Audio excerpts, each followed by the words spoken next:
They are still digging tonight in Southern California, where huge mudslides wiped out at least 100 homes early Tuesday.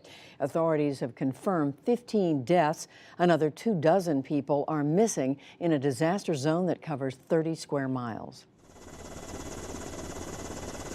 Home after home destroyed, filled to the roofs with mud or ripped from foundations. I would say it's apocalyptic.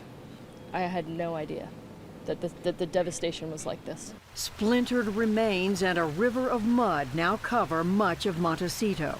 The small coastal community in Santa Barbara County suffered the worst of the damage.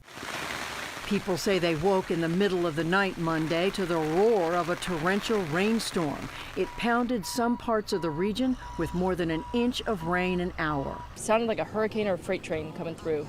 I can't quite believe it. Is that a house behind us? Was that a house? The deluge overwhelmed the nearby hills that had been burned bare of vegetation just weeks ago by the largest wildfire in California's history. Soon, fast-moving mud flows carrying large boulders tore through the wealthy neighborhood of 9,000. They had been ordered to evacuate, but many refused or left too late. I panicked. I mean, they were both asleep, and I was in my boots, and I just said, "There's mud in the driveway, there's mud in the driveway." Today, rescue crews kept digging through mud and debris in search of survivors. More than 50 people have been rescued so far. Many, including this family of 5, were airlifted out, plucked from their rooftops by the Coast Guard.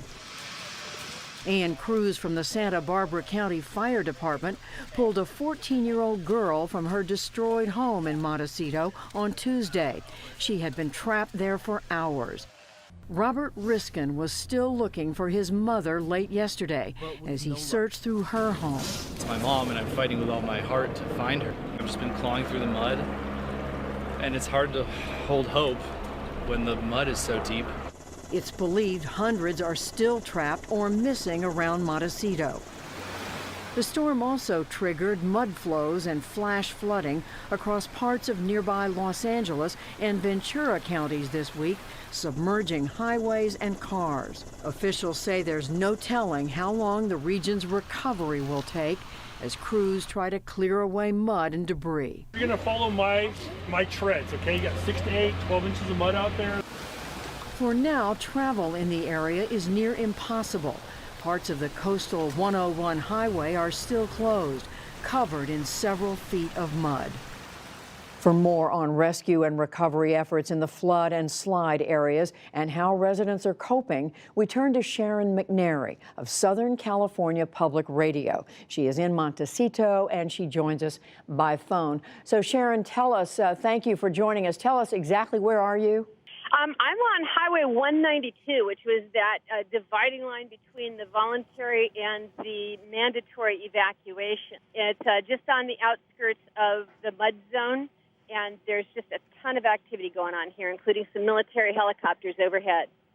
And what is it, Sharon, about this mud that is making it so difficult to remove? When you get a heavy rain on burned soil, the lower layer bakes hard, and all the topsoil on top of it gets all this water in it, and that makes it slow down. It also makes it sit as a very viscous, watery layer, and it's like the sort of mud that will just suck the boots right off your feet. Also, I'm sure that with 24 people still unaccounted for, they're being very careful how they dig. And Sharon, were these towns in that area prepared for this? I would say that the government did as much preparation as they could, but they had so little time between the end of the fires and the beginning of the rain, it was probably difficult to put enough protection in place. The citizenry, people had the mandatory evacuation orders above Highway 192, where I am.